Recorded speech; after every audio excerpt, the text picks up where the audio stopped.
अब दूध बनाकर किसे भेजा जाए? इसके लिए तो युवराज अंगद को भेजना ही श्रेष्ठ होगा। ठीक है, चलो मैं जरा खाना खा के आता हूँ, फिर आगे की रिहर्सल करते हैं।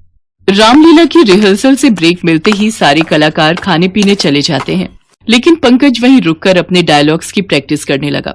तभी पंकज का दोस्त सुमित पंकज से, अरे पंकज, वो देख, उस पहाड़ के पीछे से वायर निकल गई है। वो मेरे हाथ से खिंच गई थी यार। इससे पहले कि मालिक देखे उसे ठीक कर दे। अच्छा वो वायर, तू टेंशन मत ले, अभी ब्रेक है, सब इधर उधर है। एक काम कर, वो सीढ़ी ले आ, मैं इसे अभी ठीक कर देता हूँ। सुमित सीढ़ी लेकर आता है और पंकज उस पर चढ़कर तार ठीक करने लगता है। तभी अचानक पंकज सीढ़ी से नीचे गिर गया था। उसे काफी चोट लगी थी। सभी लोग पंकज की आवाज सुनकर वहां आ जाते हैं, रामलीला का ऑर्गेनाइजर भी। पंकज, तू इस सीढ़ी पर क्या कर रहा था? मालिक, वो वायर निकल गया था तो उसे ठीक कर रहा था। लेकिन ये वायर तो लाइट वाला सुबह ही फिट करके गया था, इसमें क्या हुआ? पता नहीं, मुझे दिखाई थी तो सोचा ठीक कर दूं। अच्छा, खुद ही निकल गई? जरूर तूने ही निकाली होगी। हाँ मालिक, वो गलती से मेरा हाथ लग गया था। सुमित बीच में आकर सच बताने वाला था कि पंकज ने उसे चुप रहने का इशारा कर दिया। रामलीला का ऑर्गेनाइजर इलाके का बड़ा सेठ कांता प्रसाद था। वो एक नंबर का कंजूस और घमंडी आदमी था। पंकज को लगी चोट का उसे ख्याल तक नहीं था। उल्टा वो पंकज को बातें सुनाए जा रहा था। लाइट वाले को बुलाकर इसे ठीक करवा रहा हूँ, पर वो आने का जो भी पैसा लेगा तेरी पेमेंट से काटूंगा, समझा? और अब उठ फटाफट, आगे की रिहर्सल करनी है। पंकज जैसे ही उठने की कोशिश करता है, फिर से गिर जाता है। उसके जिस पैर में चोट लगी थी उसमें बहुत दर्द हो रहा था। ये देखकर सुमित कांता प्रसाद से कहता है, मालिक, लगता है इसके पैर में ज्यादा चोट आ गई है, डॉक्टर को दिखाना पड़ेगा। सत्यानाश, अब रिहर्सल कैसे होगी? जा लेकर जा इसे, पटक के अस्पताल में। और सुन लो सब लोग, जब तक रिहर्सल पूरी नहीं होती कोई घर नहीं जाएगा। सुमित पंकज को लेकर तुरंत अस्पताल जाता है। डॉक्टर पंकज के पैर का एक्सरे देखने के बाद, फ्रैक्चर तो नहीं है, पर चोट गहरी है, कुछ दिन आराम करना होगा इन्हें। कितने दिन डॉक्टर साहब? कम से कम 1 हफ्ता तो लग ही जाएगा। सुमित, अब क्या होगा यार? मालिक को पता चलेगा तो वो... तो टेंशन मत ले यार, मैं बात करता हूँ। पंकज को अस्पताल में छोड़कर सुमित कांता प्रसाद के पास जाता है। क्या रे सुमित, पंकज कहाँ है? मालिक, डॉक्टर ने उसे 1 हफ्ता आराम करने को बोला है। क्या 1 हफ्ता? ऐसा कर, जाकर बोल दे उसे हमेशा के लिए आराम करे वो, अब बहुत लोग हैं मेरे पास। ऐसा मत करो मालिक, उसे अभी पैसों की बहुत जरूरत है, उससे काम मत छीनो। मैंने क्या फकीरों को पालने का ठेका ले रखा है, हैं? 1 हफ्ते तक इंतजार नहीं कर सकता मैं। ए राजू सुन, तू ही पंकज का रोल भी करेगा अब। पहले कैरेक्टर के बाद फटाफट कपड़े बदल लेना, ठीक है? और हाँ, पैसे उतने ही मिलेंगे। सुमित से ये सब बर्दाश्त नहीं होता। वो सेठ को सारी सच्चाई बता देता है, इस उम्मीद में कि सच जानकर शायद सेठ पंकज को काम से ना निकाले। अच्छा बच्चू, तो ये सब तेरा किया धरा है। अब एक काम कर, तू भी निकल, मुझे तुम दोनों की जरूरत नहीं है। ऐसा मत करो मालिक, हम गरीबों के पेट पर लात मत मारो, और वैसे भी सबको ऐसे ही निकालते रहोगे तो रामलीला कैसे करवाओगे? आसपास के जितने भी गांव है ना, कहीं भी जाकर पूछ ले मेरा नाम, सब जानते हैं मुझे। पता है क्यों? सालों से मेरी रामलीला से टक्कर लेने वाला कोई पैदा नहीं हुआ यहाँ। तेरे और उस पंकज जैसे हजारों हैं मेरे पास। अपनी रामलीला में सबको बताते हो कि कैसे रावण के घमंड ने उसका अंत किया, और सेठ तुम खुद ही उस राह पर हो। एक बात याद रखना, रावण की पूरी लंका एक वानर ने जलाकर राख कर दी थी। अबे तेरी इतनी औकात है क्या रे तू? है रामलीला में नाचने वाला मामूली बंदर? तू क्या खुद को बजरंगबली समझ रहा है? कांता प्रसाद आदत से मजबूर था। वो सबके सामने सुमित का बहुत मजाक उड़ाता है और उसे भी काम से निकाल देता है। ये सब जानकर पंकज बहुत दुखी हो जाता है और सुमित से कहता है, तुझे क्या जरूरत थी यार सेठ को सब सच बताने की? मेरे साथ साथ खुद भी बेरोजगार हो गया। चल अब जो हो गया सो हो गया, आगे का सोचते हैं कुछ। क्या सोचेंगे और क्या करेंगे भाई, हमने आज तक रामलीला के अलावा कुछ किया ही नहीं। तो चल फिर प्रभु श्री राम का नाम लेकर अब अपनी रामलीला शुरू करते हैं। पैर के साथ साथ दिमाग भी खराब हो गया क्या तेरा? यहाँ 2 वक्त के खाने का जुगाड़ नहीं है और तू... अरे तू रुक तो सही, बस एक बार मेरा पैर ठीक हो जाने दे।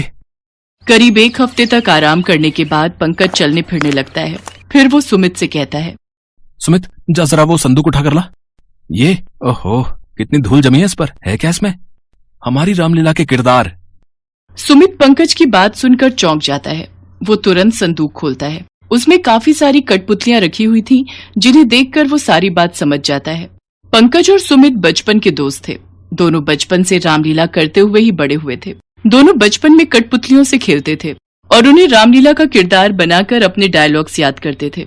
गांव में दशहरे के मेले की तैयारियां जोर शोर से चल रही थी। कांता प्रसाद की रामलीला के टिकट हर साल की तरह बहुत तेजी से बिक रहे थे। पंकज और सुमित भी वहीं पर अपनी कठपुतलियों की रामलीला शुरू करते हैं। पर कोई उनकी तरफ देखता तक नहीं। दोनों निराश होकर घर वापस चले आते हैं।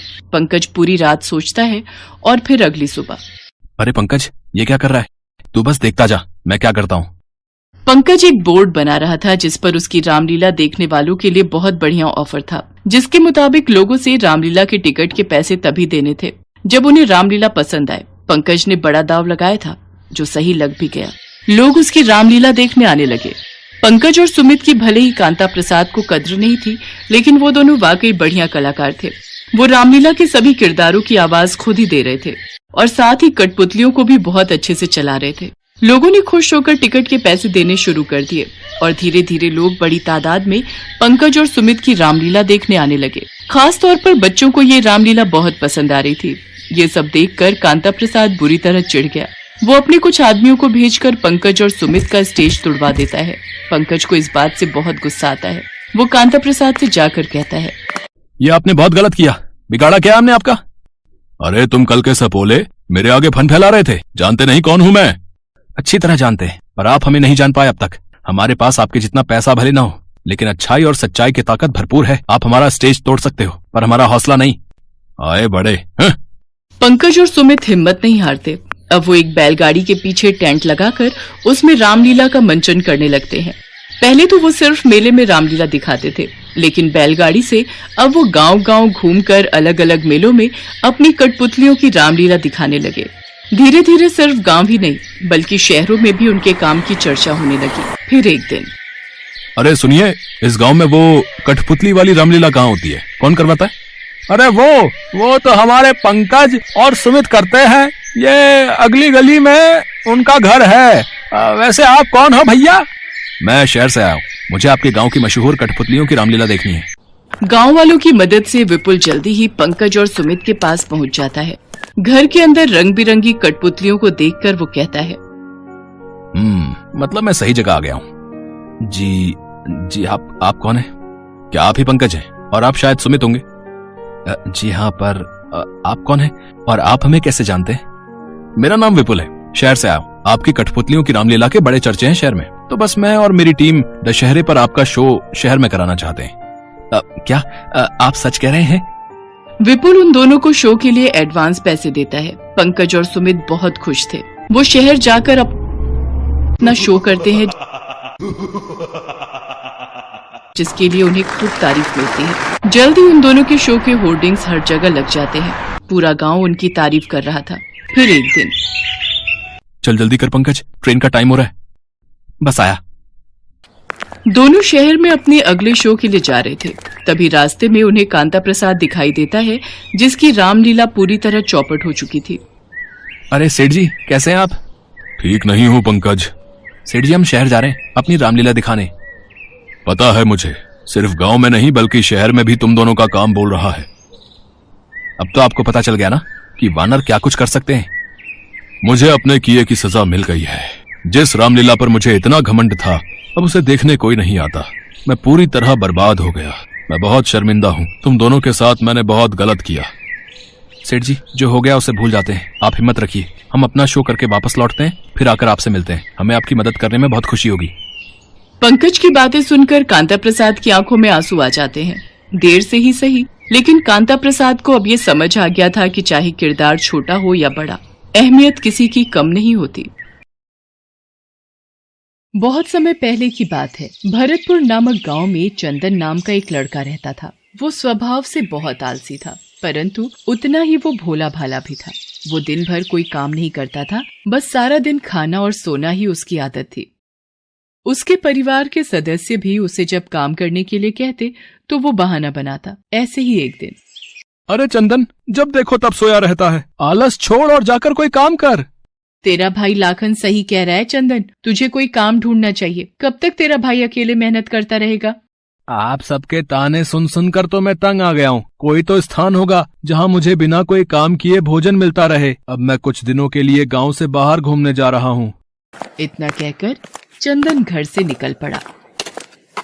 यूं ही भटकते हुए वो एक आश्रम में पहुंचा। वहां उसने देखा कि आश्रम में एक गुरुजी हैं और उनके साथ उनके शिष्य, जो बस मंदिर की पूजा करते हैं और कोई काम नहीं करते। उसने मन में सोचा, यहाँ तो कोई काम धाम नहीं, बस पूजा ही तो करनी है। अगर मैं यहाँ रहने की व्यवस्था कर लूँ तो मेरे लिए बहुत बढ़िया बात हो जाएगी। एक बार पूछ लेता हूँ। प्रणाम गुरुजी, मैं दूर गांव से आया हूँ। अगर आपको कोई परेशानी न हो तो क्या मैं यहाँ कुछ दिन आपके आश्रम में रह सकता हूँ? हाँ हाँ, क्यों नहीं, तुम इस आश्रम में अवश्य रुक सकते हो। लेकिन गुरुजी, मैं कोई काम नहीं कर सकता हूँ। पता नहीं काम करने के नाम पर मुझे आलस घेर लेता है।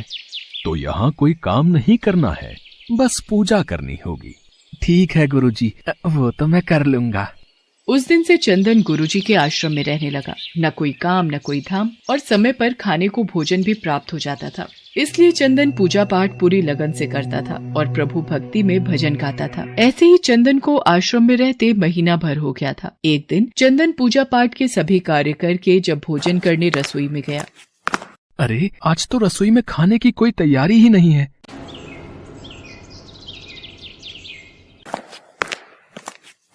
गुरुजी, आज खाना नहीं बनेगा क्या? चंदन, आज एकादशी है। आज आश्रम में सबका उपवास है और आज तुम भी उपवास रखो। आज भोजन नहीं बनेगा। नहीं नहीं गुरुजी, अगर मैंने उपवास कर लिया तो कल का दिन नहीं देख पाऊंगा। मैंने कभी भी उपवास नहीं रखा और मैं उपवास नहीं रख सकता। मैं तो बिल्कुल भूखा नहीं रह सकता। मुझे तो बहुत भूख लगती है। ठीक है चंदन, अगर तुम्हें उपवास नहीं रखना तो तुम मत रखो, पर खाना भी तुम्हारे लिए कोई और नहीं बनाएगा। तुम्हें अपना खाना स्वयं बनाना पड़ेगा। चंदन तो स्वभाव से निरा आलसी था। उसे तो बस बैठकर खाने की आदत थी, पर भूख भी तो शांत करनी थी। मरता क्या न करता। गया रसोई में। लकड़ी, आटा, तेल, घी, सब्जी लेकर चंदन अभी खाना बनाने बैठा ही था, तभी गुरुजी आ गए। चंदन, तुम आज नदी के उस पार जाकर रसोई बना लो, और जब तुम भोजन बना लोगे तो राम जी को भोग जरूर लगा लेना। ठीक है गुरुजी, मैं भोजन तैयार करके भोग लगा दूंगा। अब मैं चलता हूँ। चंदन ने नदी पार पहुंचकर पहली बार जैसे तैसे खाना बनाया। ये भोजन बनाना तो कितना मुश्किल कार्य है। चलो, जैसे तैसे बन ही गया। अब जल्दी से खा लेता हूँ। बहुत जोरों की भूख लगी है। पर याद आया, गुरुजी ने कहा था कि भोजन करने से पहले राम जी को भोग लगाना है। आओ मेरे राम जी, भोग लगाओ जी। प्रभु राम आइए, श्री राम आइए, मेरे भोजन का भोग लगाइए। अरे, मेरा भजन भी समाप्त हो गया। भोजन ठंडा हो रहा है, पर भगवान तो आए नहीं। जब कोई नहीं आया तो चंदन बेचैन हो गया कि यहाँ तो भूख लग रही है और राम जी आ ही नहीं रहे। भोला मानस जानता नहीं था कि प्रभु साक्षात तो आएंगे नहीं, पर गुरुजी की बात मानना जरूरी है। पर चंदन भी अपनी बात पर डटा रहा। देखो प्रभु राम जी, मैं समझ गया कि आप क्यों नहीं आ रहे हो। मैंने रूखा सूखा बनाया है और आपको तरमाल खाने की आदत है। आप इसीलिए नहीं आ रहे ना? तो सुनो प्रभु, आज आश्रम में भी कुछ नहीं बनाया। सबका एकादशी का व्रत है। खाना हो तो ये भोगी खा लो। वो कहते हैं ना, भगवान भी भक्त के वश में होते हैं। श्री राम अपने भक्त की सरलता पर बड़े मुस्कुराए और माता सीता के साथ प्रकट हो गए। गुरुजी ने तो कहा था कि राम जी आएंगे, पर यहाँ तो माता सीता भी आई हैं और मैंने तो भोजन बस 2 लोगों का बनाया है। अगर एक को भोजन खिलाऊंगा तो दूसरे को ना पूछूं तो वो भी तो अच्छी बात नहीं है ना। कोई बात नहीं, मैं आज इन दोनों को ही भोजन खिला देता हूँ। मैं आज भूखा रह लूंगा। प्रभु, आपके इस भक्त ने तो भोजन बहुत ही स्वादिष्ट बनाया है। तभी तो मैंने तुम्हें यहाँ अपने साथ आने का आग्रह किया था। प्रभु, आप दोनों को मेरे हाथ का भोजन स्वादिष्ट लगा, ये जानकर मुझे बहुत खुशी हुई है। पर मुझे लग रहा था कि आप अकेले आएंगे, पर आप तो 2 लोग आए हैं, इसलिए मैं भूखा रह गया। पर अगली एकादशी पर ऐसा न करना। पहले बता देना कि कितने जन आ रहे हो, और हाँ, थोड़ा जल्दी आ जाना। भगवान राम चंदन की भोली भाली बातों को सुनकर मुस्कुराने लगे और माँ सीता के साथ प्रसाद ग्रहण करके चले गए। अगली एकादशी तक चंदन सब भूल गया। उसे लगा कि प्रभु ऐसे ही आते रहेंगे और प्रसाद ग्रहण करते रहेंगे, इसलिए उसने किसी को भी ये बात नहीं बताई। फिर एकादशी आई तो चंदन सोच में पड़ गया। कहीं ऐसा ना हो कि आज भी 2 लोग पधारें तो फिर मैं भूखा रह जाऊं। इसलिए आज मैं पहले से ही 3 लोगों का भोजन बना लूंगा। गुरुजी, मैं नदी पार रसोई बनाने जा रहा हूँ, पर आज थोड़ा ज्यादा अनाज लगेगा। भोजन पर 2 लोग आते हैं। लगता है तू भूख के मारे बावला हो रहा है। ठीक है, ले जा और अनाज ले जा। अब की बार चंदन ने 3 लोगों का खाना बनाया। फिर राम जी को पुकारा, प्रभु राम आइए, सीता राम आइए, मेरे भोजन का भोग लगाइए। भगवान की महिमा भी निराली है। उन्हें भी अपने भक्त के साथ हंसी ठिठोली करने में बड़ा मजा आता है। इस बार श्री राम माता सीता के साथ भरत, लक्ष्मण, शत्रुघ्न और हनुमान जी को लेकर आ गए।